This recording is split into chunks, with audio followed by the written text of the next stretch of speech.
Sophie Ellis Bextor, 42, has spoken out about her experience on Strictly Come Dancing, after she appeared on the BBC show in 2013.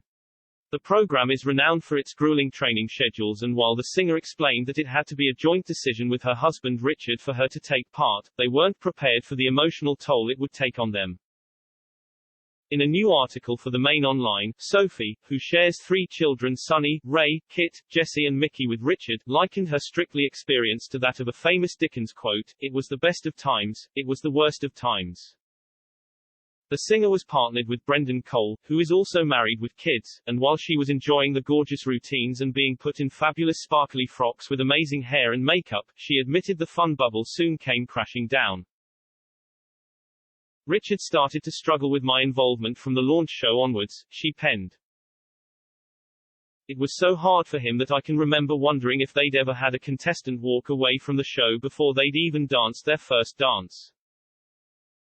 Sophie admitted Richard was worried he was losing her. "I think he thought that something was awakening in me and he felt he wasn't part of my future," she wrote. "I never, ever felt like that, but I couldn't convince him.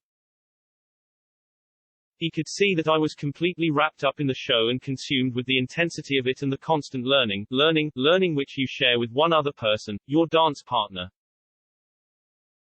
She explained that Richard felt as if she might slip into a new life that left our family behind. "I had no such desire, but was too spent at the end of the day to give the reassurance he needed," she sighed. "I think the only real reassurance could come with the show finishing." But Sophie wondered whether the show could have done more to help contestants deal with similar experiences. She noted that during her year on the show there were 3 marriage breakups and now 2 babies have been born from fellow contestants and their dance partners. Admitting she felt terrible about not being able to reassure her husband at the time, she continued, "At Strictly Towers there was no one to help. There's no emotional care at all, aside from the wisdom and make-up chair counsel of the folk working backstage.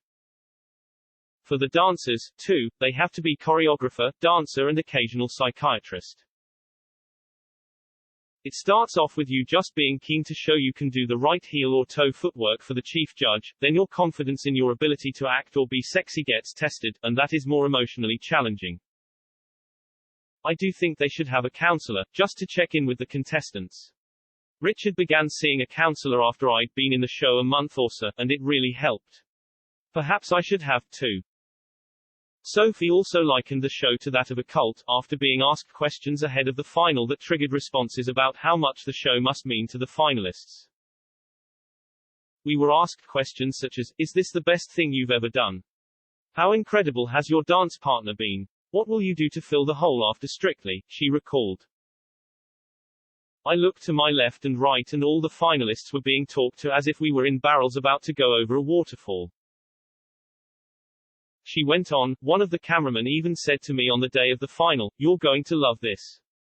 Best day of your life. Better than your wedding day.'